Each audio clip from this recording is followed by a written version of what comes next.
Bueno, muy buenas tardes a todos y todas. ¿Están listos? ¿Sí? Casi. Puedo esperar.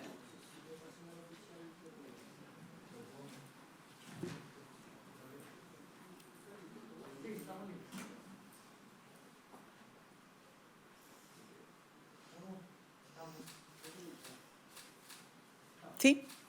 Bueno, muy buenas tardes a todos y todas. Queremos destacar algunos avances, ¿cierto?, que hemos tenido de la semana anterior y que esperamos también seguir desarrollando durante esta semana en la línea de los compromisos no solamente programáticos de nuestro gobierno, encabezado por el presidente Gabriel Boric, sino que también sobre cómo abordamos los temas contingentes como la violencia, la inseguridad, ¿cierto?, y también el costo de la vida.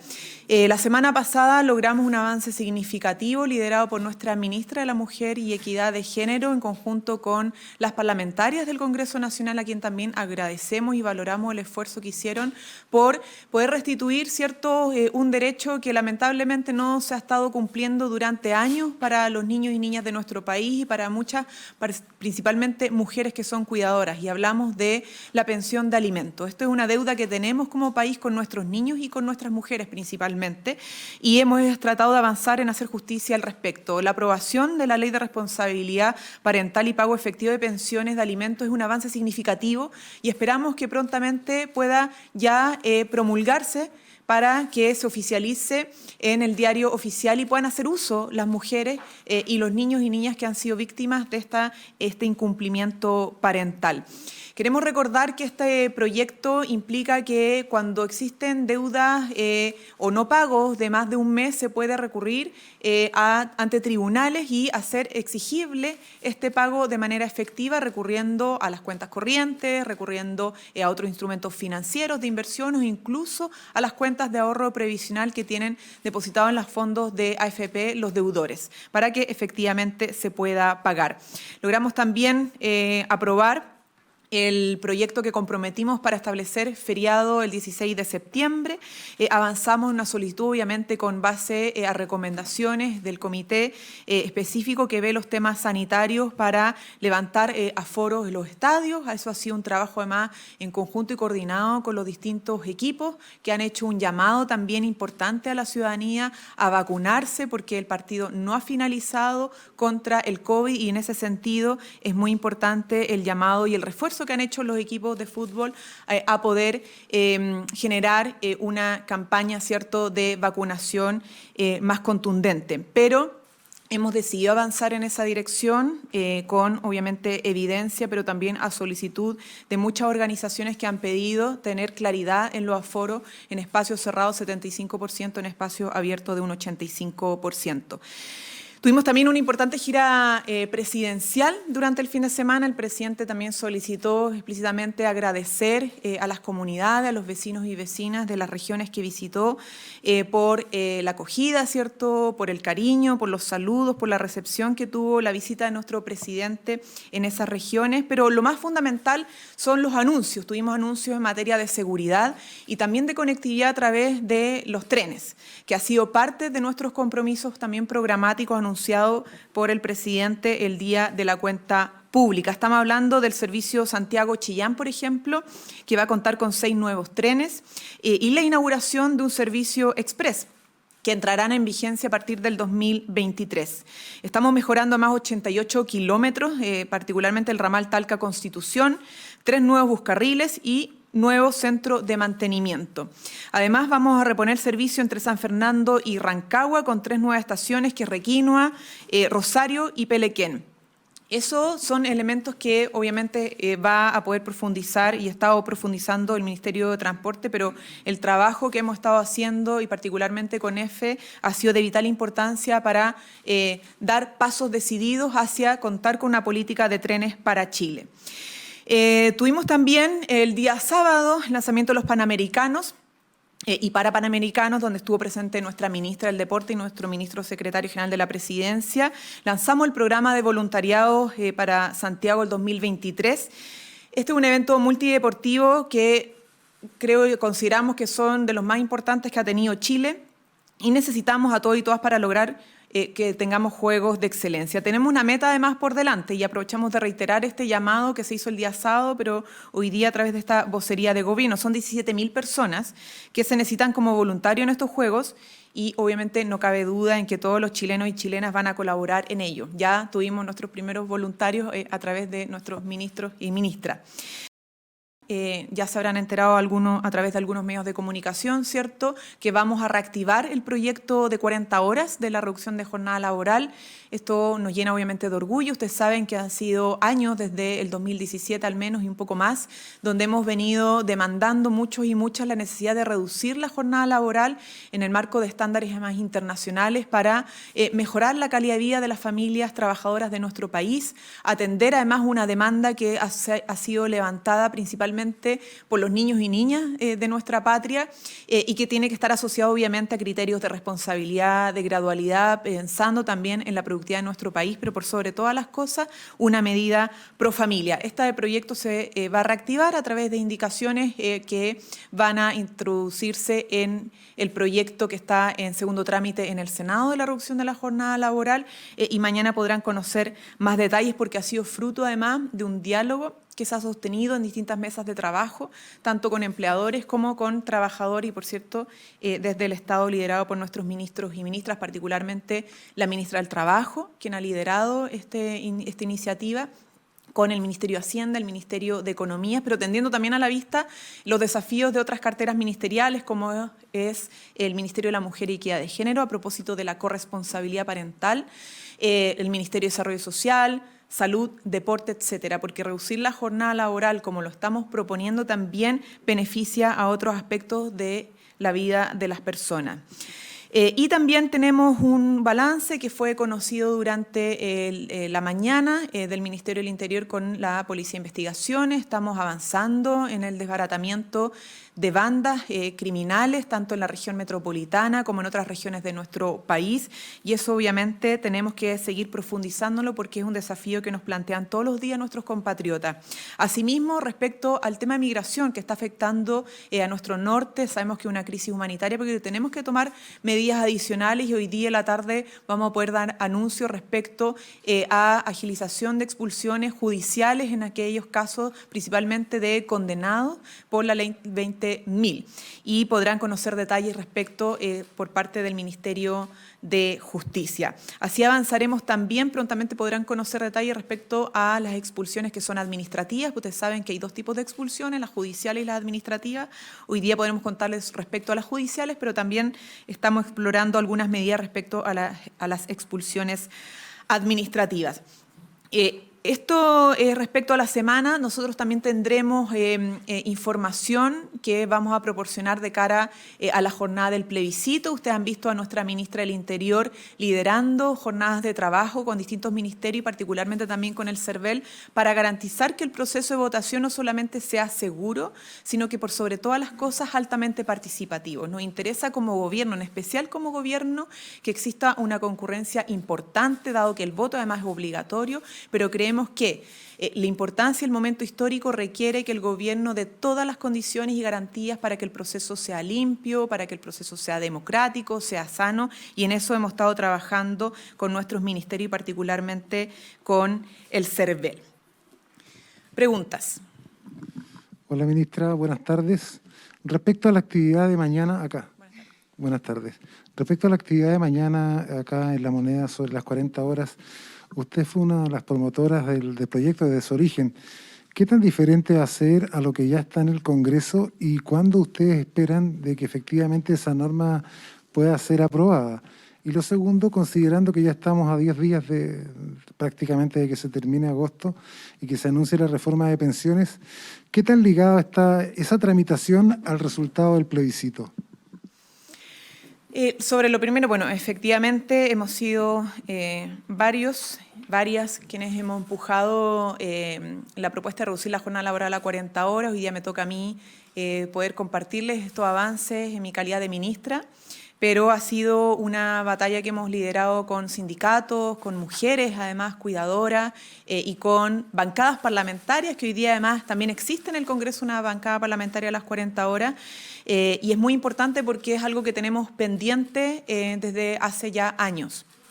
El proyecto no puedo dar detalles ahora porque eso va a ser parte de la jornada específica donde se presente la propuesta, pero quiero dar garantías que no solamente va en la línea de lo que hemos planteado en el proyecto original, sino que también es mucho más conversada con distintos actores. Hay un trabajo interministerial, ahora que somos gobierno hemos podido dar más garantía respecto al proceso que va a tener de implementación y agrega obviamente otros elementos. Entonces es una propuesta que se fortalece, que se nutre al calor del liderazgo que ha tenido nuestra ministra del Trabajo en conversación con tanto empleadores de distinto tamaño, ¿cierto? Pymes y grandes empresas, como también de los propios sindicatos, una discusión que ha sido tripartita y que añade el criterio, obviamente, de corresponsabilidad. Este es el primer avance que vamos a tener en la reactivación de la reducción de la jornada laboral. Hay discusiones que, evidentemente, vendrán acompañados de eso. Y esperamos que la discusión sea con altura de miras, pensando en el presente y futuro de nuestro país, pensando también en los niños y niñas y pensando en las familias que hace mucho vienen demandando tiempo para criar, tiempo para amar, tiempo para descansar, tiempo para el ocio, y creemos que hay que atender a esa perspectiva humana que va aparejada de la demanda por la reducción de la jornada laboral, al mismo tiempo que damos garantías de una adecuada implementación porque nos interesa que avance, evidentemente, bien. Y sobre la reforma previsional, una discusión que ha sido obviamente mucho más compleja. La reforma previsional es una deuda también histórica ya en nuestro país. Tenemos muchas personas pensionadas que lo están pasando mal, sobre todo en estos momentos, y por lo tanto hemos asumido con alta responsabilidad una propuesta en base a las recomendaciones de la OIT. Hemos tenido un procedimiento, además, tripartito de discusión, ya habrán podido conocer además el resultado de los diálogos de eso, y evidentemente hay todavía ajustes que hacer a la propuesta en concreto para poder presentarla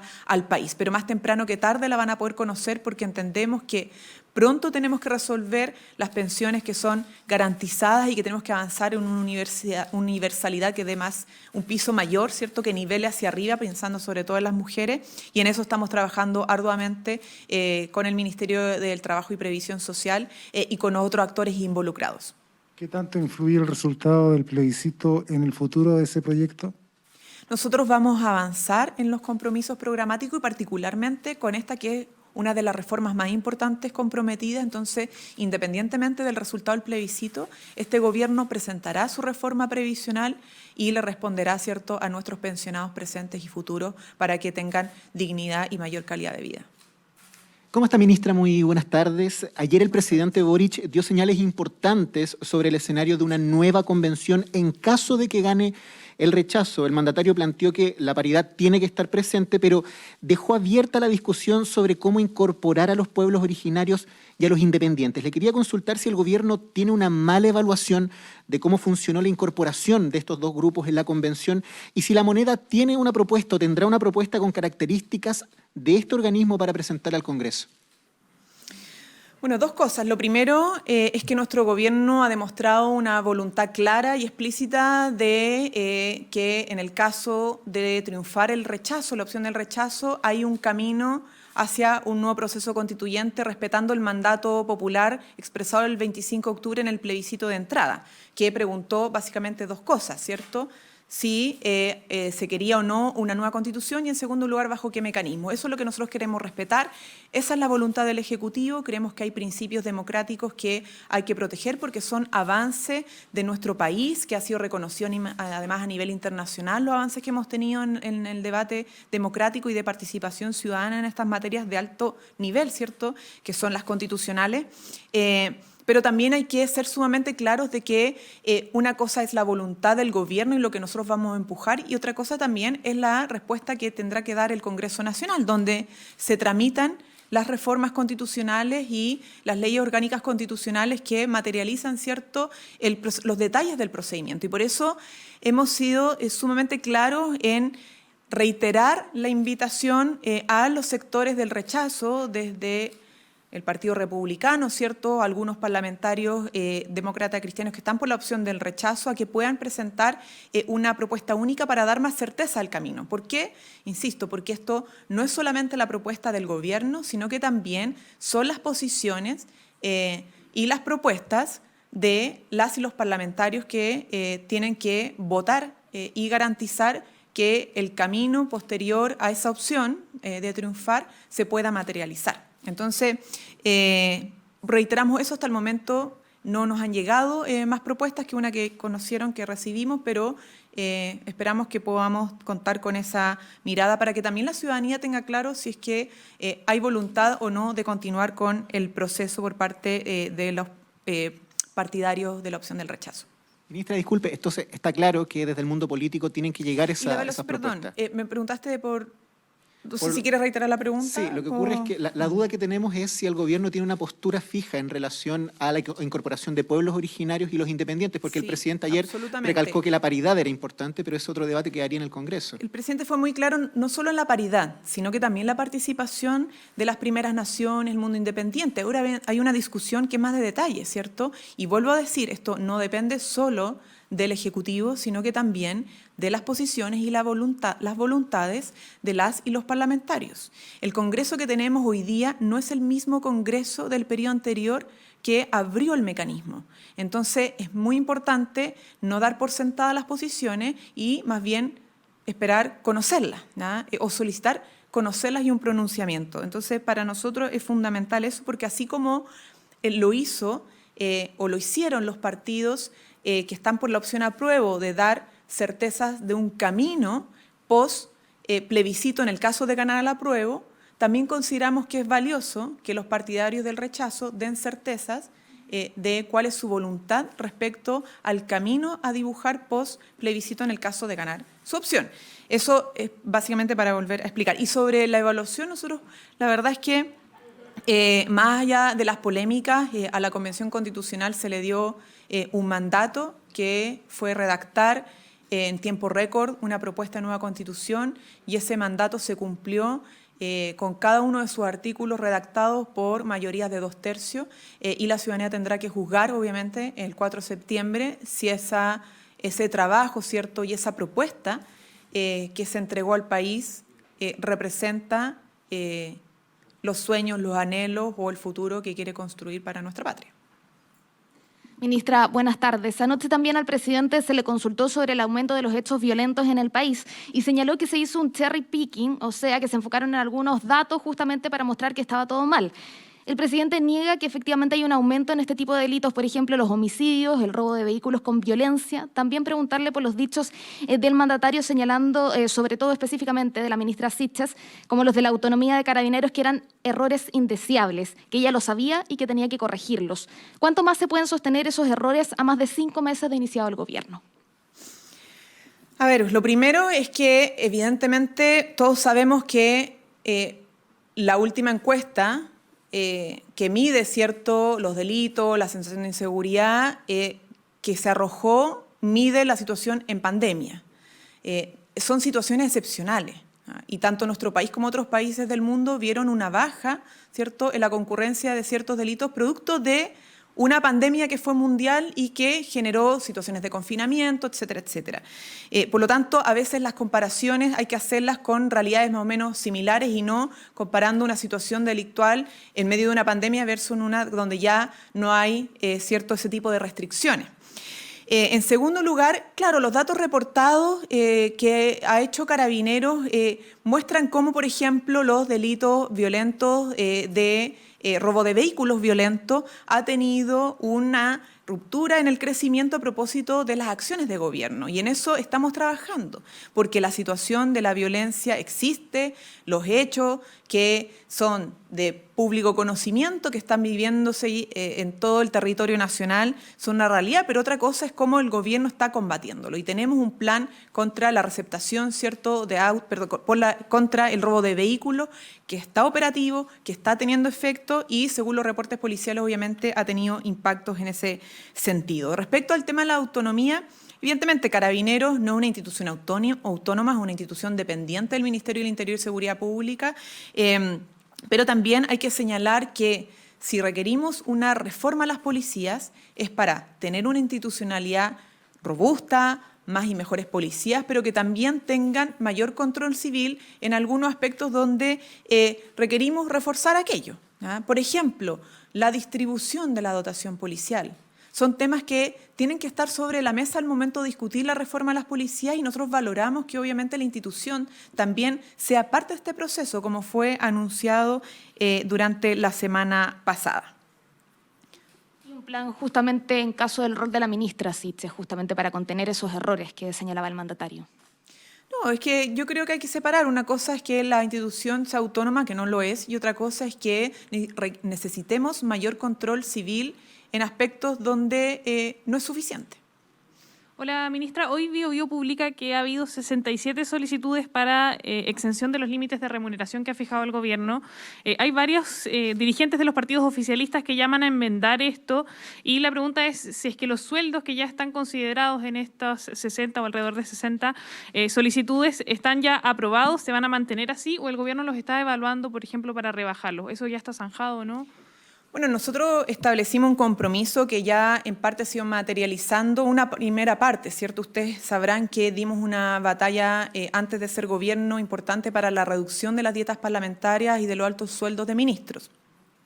Eso está vigente, de hecho, por la misma razón, las remuneraciones de ministros a veces quedan por debajo de remuneraciones de jefes de servicio, de división, producto de que ya se aplicó una reducción a los altos sueldos del Estado, particularmente Parlamento y ministerios. Luego, junto con eso, hemos instruido una disminución en lo que son honorarios, ¿ya? Esto considerando un decreto que además estaba vigente desde el 76, donde prácticamente no había límites, ¿ya? Y tuvimos que enfrentarnos a una situación donde no había limitaciones claras, ¿ya? Y muy altas remuneraciones en lo que son las contrataciones por honorario. Entonces nosotros ya elevamos el estándar con esta orientación, ya con este instructivo, efectivamente hemos ido disminuyendo progresivamente y respecto a las exenciones, que son las que evalúa DIPRES, no tiene que ver solamente con los montos, tiene que ver con otras condicionantes, que tiene que ver con años, con título, etcétera, que evalúas todos siempre DIPRES según el decreto que está desde el 76. Entonces nosotros vamos dando paso en ese sentido y evidentemente esto es solo el primer año. Los próximos años vamos a ir elevando aún más para alcanzar el compromiso que hemos establecido ante la ciudadanía de los 10 sueldos mínimos máximos en las remuneraciones de los funcionarios, en este caso autoridades principalmente. ¿Sí? Ok, gracias.